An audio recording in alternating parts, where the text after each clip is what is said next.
ओम शांति। आज 5 नवंबर 2020 के महावाक्यों में प्यारे मीठे बाप दादा ने कहा, मीठे बच्चे, ड्रामा की श्रेष्ठ नॉलेज तुम बच्चों के पास ही है। तुम जानते हो यह ड्रामा हूबहू रिपीट होता है। प्रश्न है, प्रवृत्ति वाले बाबा से कौन सा प्रश्न पूछते हैं? बाबा उन्हें क्या राय देते हैं? उत्तर है, कई बच्चे पूछते हैं, बाबा हम धंधा करें? पापा कहते हैं, बच्चे धंधा भल करो, लेकिन रॉयल धंधा करो। ब्राह्मण बच्चे जी छी छी धंधा शराब सिगरेट बीड़ी आदि का नहीं कर सकते, क्योंकि इनसे और ही विकारों की खींच होती है। ओम शांति। रूहानी बाप रूहानी बच्चों को समझा रहे हैं। अब एक है रूहानी बाप की श्रीमत, दूसरी है रावण की आसुरी मत। आसुरी मत बाप की नहीं कहेंगे, रावण को बाप तो नहीं कहेंगे ना। वह है रावण की आसुरी मत। अभी तुम बच्चों को मिल रही है ईश्वरीय मत। कितना रात दिन का फर्क है। बुद्धि में आता है, ईश्वरीय मत से दैवी गुण धारण करते आए हैं। यह सिर्फ तुम बच्चे ही बाप द्वारा सुनते हो, और कोई को मालूम नहीं पड़ता है। बाप मिलते ही हैं संपत्ति के लिए। रावण से तो और ही संपत्ति कम होती जाती है। ईश्वरीय मत कहाँ ले जाती है? तो संपत्ति में स्थूल संपत्ति और सूक्ष्म संपत्ति, यानी आत्मा की जो खुद के गुण और शक्तियां हैं, वो संपत्ति भी कम होती जाती है, और जो स्थूल धन होता है वो भी कम होता जाता है। ईश्वरीय मत कहाँ ले जाती है और आसुरी मत कहाँ ले जाती है? तो सिर्फ ये एक छोटा सा जन्म ईश्वरीय मत पे हम कहाँ रंग से राजा बन जाते हैं, और कहाँ उस रावण की मत पर वापस राजा से रंग बन जाते हैं। यह तुम ही जानते हो। आसुरी मत जब से मिलती है तुम नीचे गिरते ही आते हो। नई दुनिया में थोड़ा थोड़ा ही गिरते हो। गिरना कैसे होता है, फिर चढ़ना कैसे होता है, यह भी तुम बच्चे समझ गए हो। अभी श्रीमत तुम बच्चों को मिलती है फिर से श्रेष्ठ बनने के लिए। यहाँ तुम आए ही हो श्रेष्ठ बनने के लिए। तुम जानते हो हम फिर श्रेष्ठ मत कैसे पाएंगे? अनेक बार तुमने श्रेष्ठ मत से उच्च पद पाया है, फिर पुनर्जन्म लेते लेते नीचे गिरते आए हो, फिर एक ही बार चढ़ते हो। नंबरवार पुरुषार्थ अनुसार तो होते ही हैं। बाप समझाते हैं, टाइम लगता है। पुरुषोत्तम संगम युग का भी टाइम है ना, पूरा एक्यूरेट। तो पुरुषोत्तम संगम युग 100 वर्ष का बताया है बाबा ने मुरलियों में। तो अभी लगभग 89 ईयर हो चुके हैं। 88 साल, इस शिवरात्रि को 89 हो जाएंगे।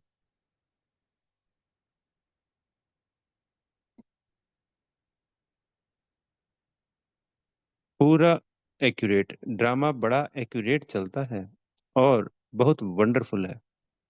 बच्चों को समझ में बड़ा सहज आता है। बाप को याद करना है और वर्षा लेना है, बस। परंतु पुरुषार्थ करते हैं तो कईयों को डिफिकल्ट भी लगता है। इतना ऊंच से ऊंच पद पाना कोई सहज थोड़ी हो सकता है। बहुत सहज बाप की याद और सहज वर्षा बाप का। सेकंड की बात, फिर पुरुषार्थ करने लगते हैं तो माया के विघ्न भी पड़ते हैं। रावण पर जीत पानी होती है। सारी सृष्टि पर इस रावण का राज्य है। अभी तुम समझते हो हम योग बल से रावण पर हर कल्प जीत पाते आए हैं। अब भी पा रहे हैं। सिखलाने वाला है बेहद का बाप। भक्ति मार्ग में भी तुम बाबा बाबा कहते आए हो, परंतु पहले बाप को नहीं जानते थे, आत्मा को जानते थे। कहते थे चमकता है भ्रकुटी के बीच में अजब सितारा। आत्मा को जानते हुए भी बाप को नहीं जानते थे। कैसा विचित्र ड्रामा है। कहते भी थे हे परमपिता परमात्मा, याद करते थे, फिर भी नहीं जानते थे। ना आत्मा के ऑक्यूपेशन को, ना परमात्मा के ऑक्यूपेशन को पूरा जानते थे। सिर्फ इतना ही तो पता था हमें कि आत्मा है। ये थोड़ी पता है कि भाई उसके अंदर मन बुद्धि संस्कार है, आत्मा ऐसे संस्कार ले जाती है, इतने जन्म होते हैं। ऐसे एक्यूरेसी थोड़ी थी।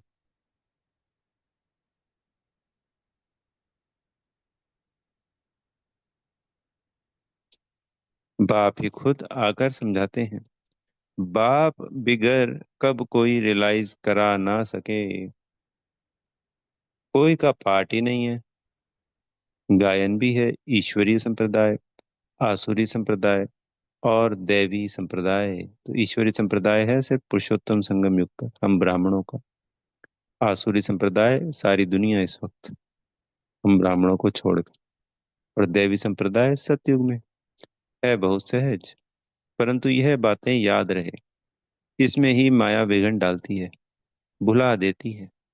बाप कहते हैं नंबरवार पुरुषार्थ अनुसार, याद करते करते जब ड्रामा का अंत होगा, अर्थात पुरानी दुनिया का अंत होगा, तब नंबरवार पुरुषार्थ अनुसार राजधानी स्थापन हो ही जाएगी।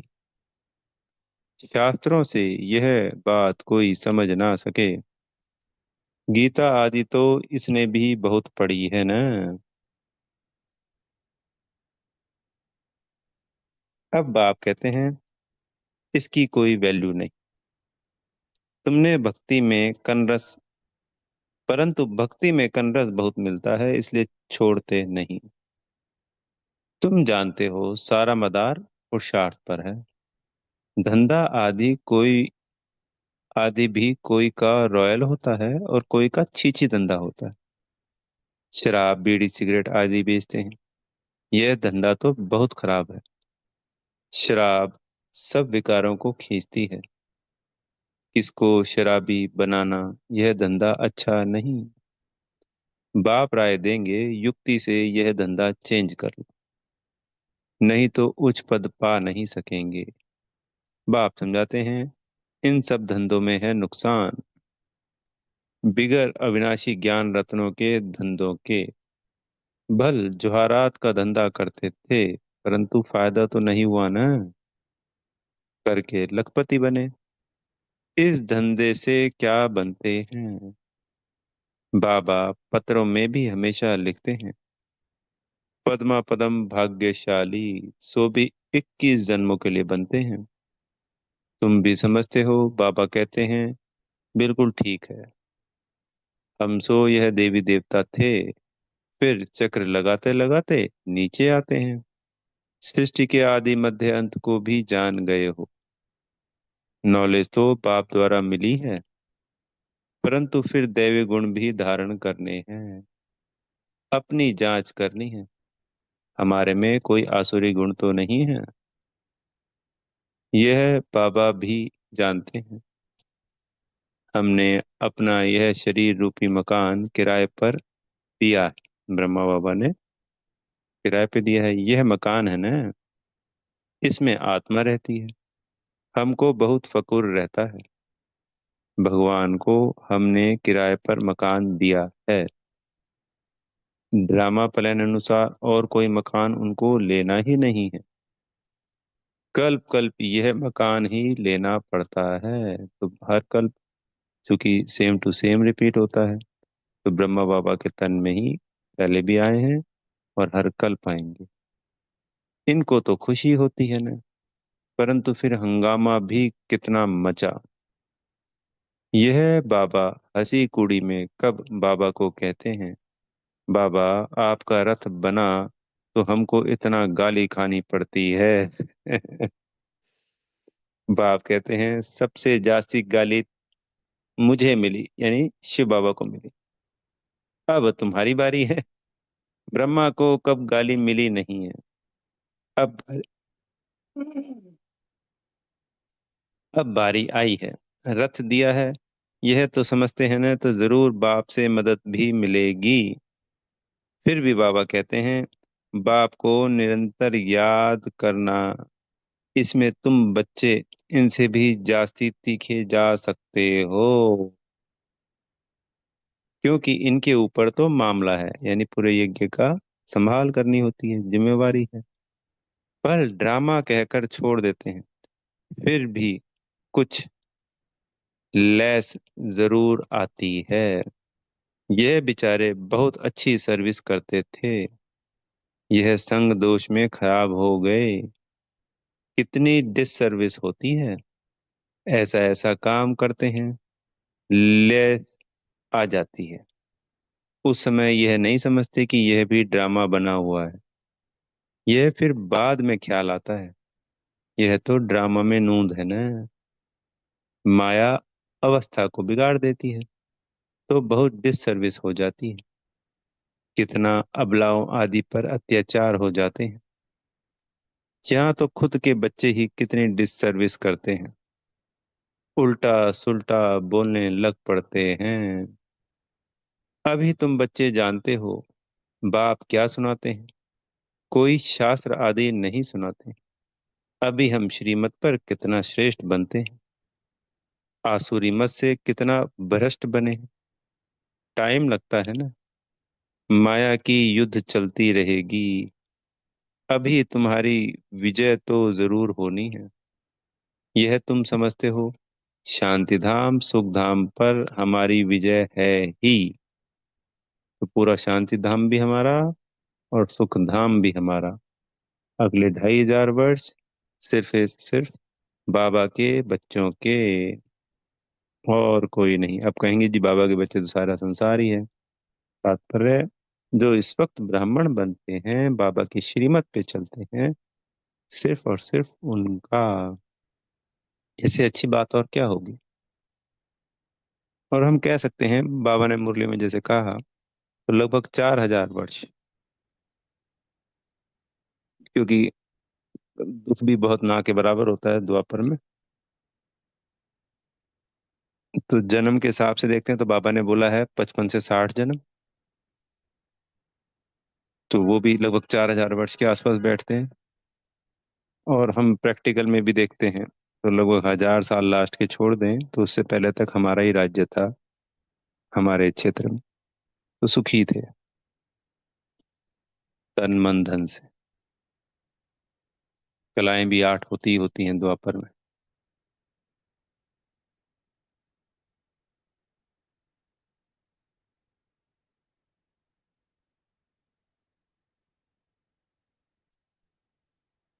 कल्प कल्प हम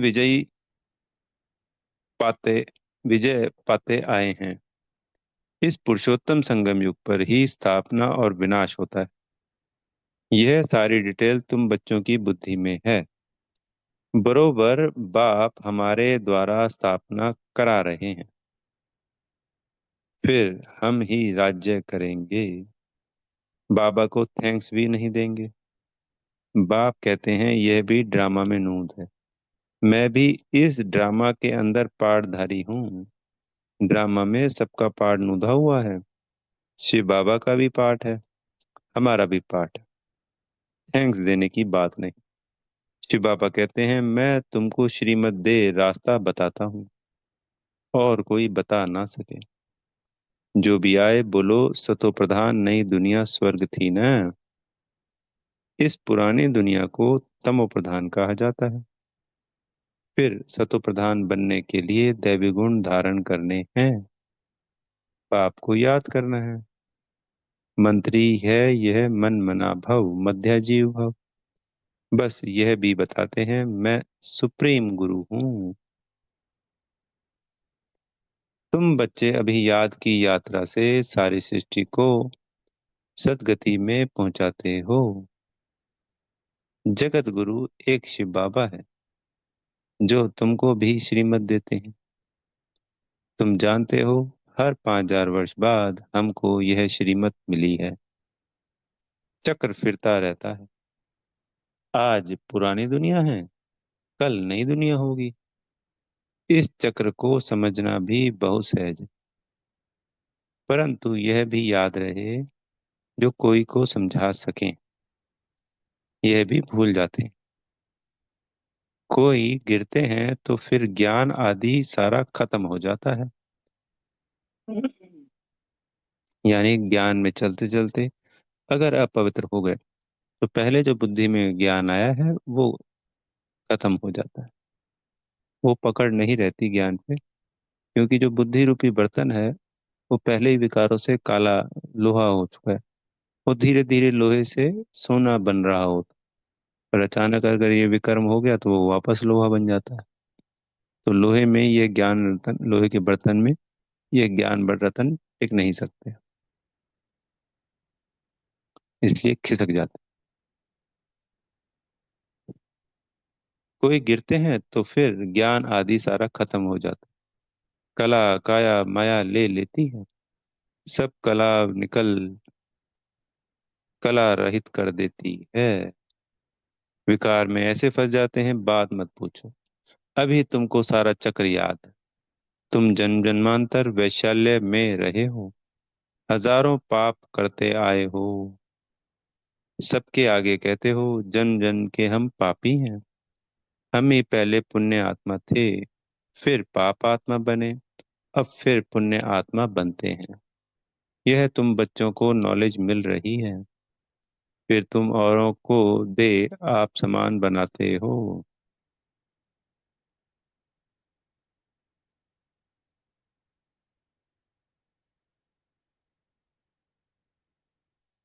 गृहस्थ व्यवहार में रहने से फर्क तो रहता है ना। वह इतना समझा नहीं सकते जितना तुम, यानी जो प्रॉपर सेंटर में बीकेज होते हैं। परंतु सब तो नहीं छोड़ सकते। बाप कहते हैं, गृहस्थ व्यवहार में रहते कमल फूल समान बनना है। सब छोड़कर आवें तो इतने सब बैठेंगे कहाँ। बाप नॉलेजफुल है, वह कुछ भी शास्त्र आदि पढ़ते नहीं। यह शास्त्र आदि पढ़ा था, यानी ब्रह्मा बाबा मेरे लिए तो कहते हैं गॉड फादर इज नॉलेजफुल। मनुष्य यह भी जानते नहीं कि बाप में क्या नॉलेज है। अभी तुमको सारी सृष्टि के आदि मध्य अंत की नॉलेज है। तुम जानते हो, यह भक्ति मार्ग के शास्त्र भी अनादि हैं। भक्ति मार्ग में यह शास्त्र भी जरूर निकलते हैं। कहते हैं पहाड़ टूट गया, फिर बनेगा कैसे। परंतु यह तो ड्रामा है ना। यानी कि इस विनाश में ये जो पहाड़ वगैरह हैं ये सब समाप्त हो जाएंगे, तो फिर पूछा बच्चे प्रश्न, ये बनेगा कैसे। तो ये सब तो हमारे को नहीं जाना चाहिए। ये बाकी का थोड़ा बहुत इसमें ये समझ सकते हैं। अभी टूट जाते हैं तो त्रेतांत में फिर से एक विनाश होता है, तो उसमें वापस निकल आते हैं। जैसे अब सोने की खानियां, हीरे जवाहरात की खानियां धरती से तो निकलेंगी, तो जब धरती में समा सकती है तो धरती से निकल भी तो सकती है।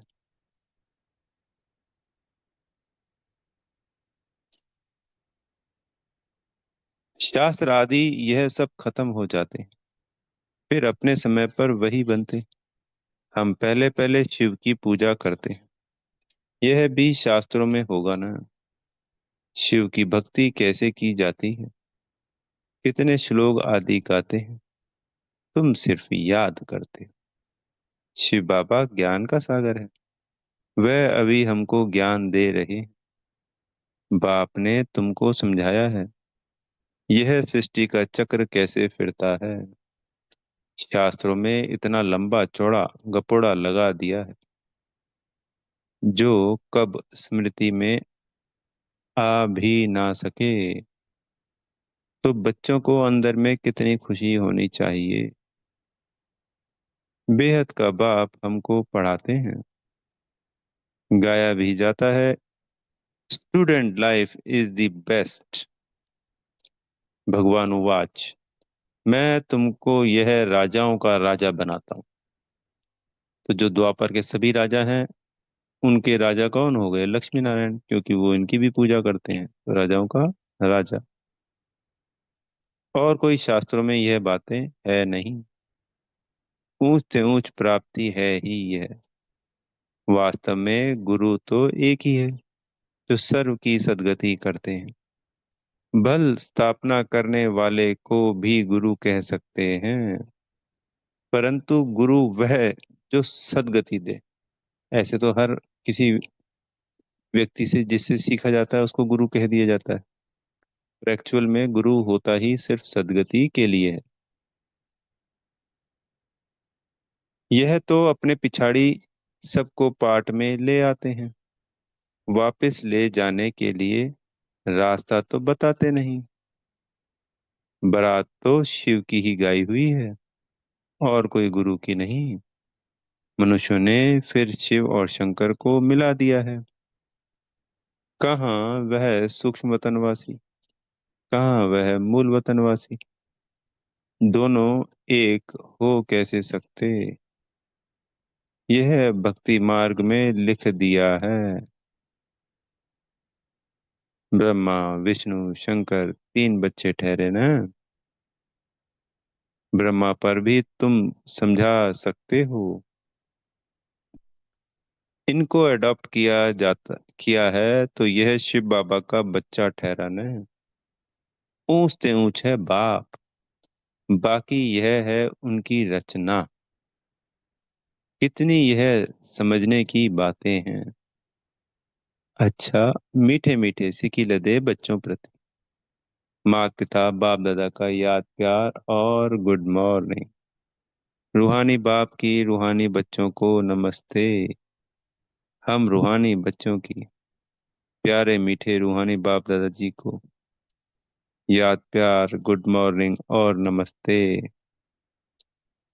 धारणा के लिए मुख्य सार में पहला पॉइंट, अविनाशी ज्ञान रत्नों का धंधा कर 21 जन्मों के लिए पद्मा पदम भाग्यशाली बनना है। अपनी जांच करनी है, हमारे में कोई आसुरी गुण तो नहीं है। हम ऐसा कोई धंधा तो नहीं करते जिससे विकारों की उत्पत्ति हो। दूसरा पॉइंट, याद की यात्रा में रह सारी सृष्टि को सदगति में पहुंचाना है। एक सदगुरु बाप की श्रीमत पर चल, आप समान बनाने की सेवा करनी है। ध्यान रहे, माया कभी कला रहित ना बना दे।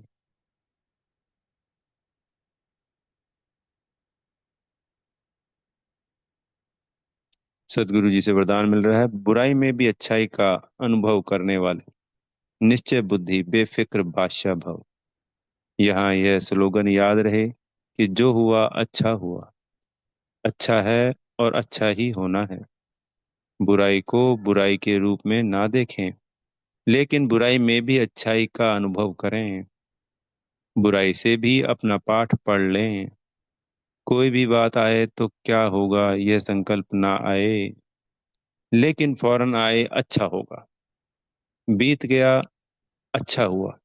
जहां अच्छा है वहां सदा बेफिक्र बादशाह है। निश्चय बुद्धि का अर्थ ही है बेफिक्र बादशाह।